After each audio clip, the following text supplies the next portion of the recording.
Bonjour, avez-vous déjà souhaité activer la santé, la richesse et le bien-être grâce au Feng Shui de votre maison? Aujourd'hui, nous allons explorer deux techniques de placement des palais Bajaj qui peuvent vous aider à réaliser ces aspirations. Je vous donnerai celles que j'ai choisies et que je vous recommande fortement de choisir aussi.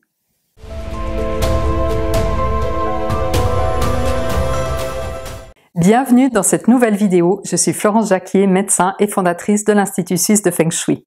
Le sujet de cette vidéo fait suite à la demande d'une de mes abonnées que je remercie car ce sujet est important. Selon les enseignements du Feng Shui, chacune des pièces de notre logement comporte plusieurs énergies, certaines favorables, certaines néfastes.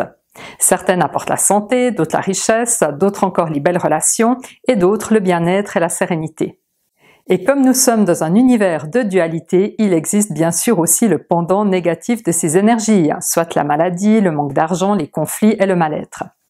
L'objectif du Feng Shui est donc d'activer les énergies favorables et de supprimer les énergies néfastes. Il y a 8 énergies Bajaj.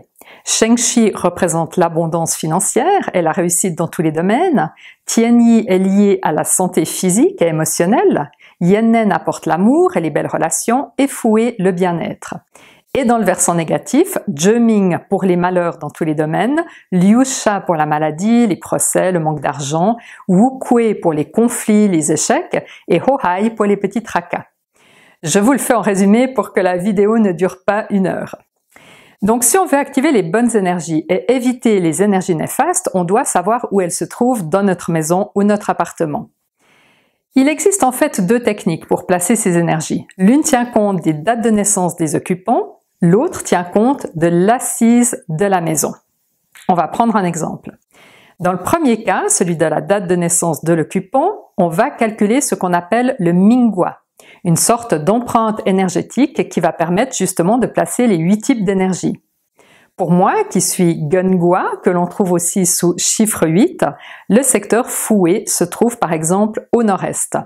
Autrement dit, si j'ai ma chambre au nord-est ou mon bureau et que j'y passe du temps, je vais activer cette énergie et au fil du temps renforcer mon bien-être et ma sérénité. Or, si je prends maintenant la seconde technique, celle du Bajaj de la maison, je vais devoir prendre en compte l'assise de la maison ou de l'appartement.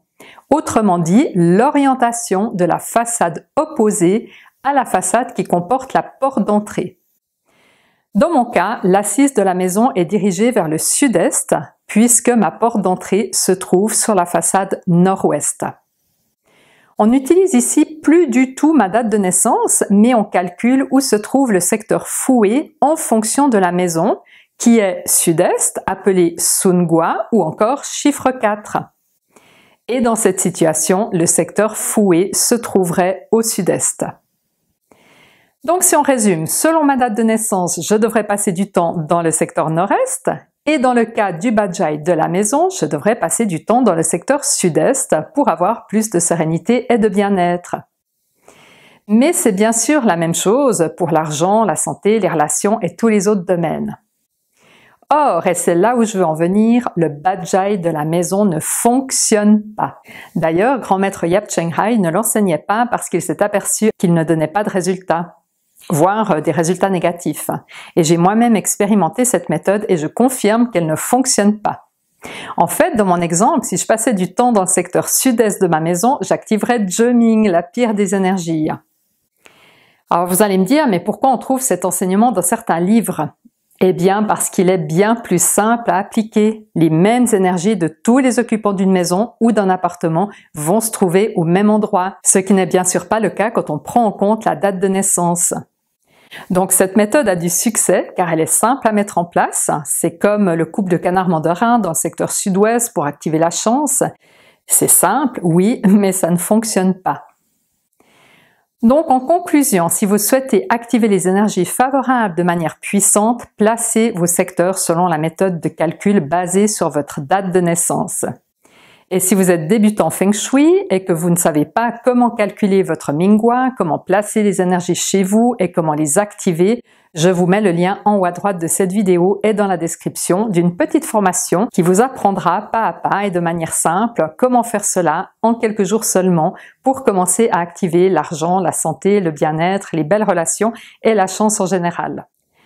Si vous avez par contre utilisé le Bajai de la maison, n'hésitez pas à partager votre expérience dans les commentaires en sachant que statistiquement, vous avez une chance sur 8 de faire juste dans la situation où l'assise de votre maison correspond à votre Minghua calculé sur votre date de naissance. Et pour les personnes qui se posent déjà la question, mais comment faire quand on est de groupes différents et qu'on vit avec une personne du groupe opposé, eh bien, j'enseigne également tout cela dans mes formations. Je vous souhaite une excellente journée, j'espère vous revoir très bientôt. Si vous avez apprécié cette vidéo, n'oubliez pas de vous abonner si ce n'est pas déjà fait et de liker. À très bientôt!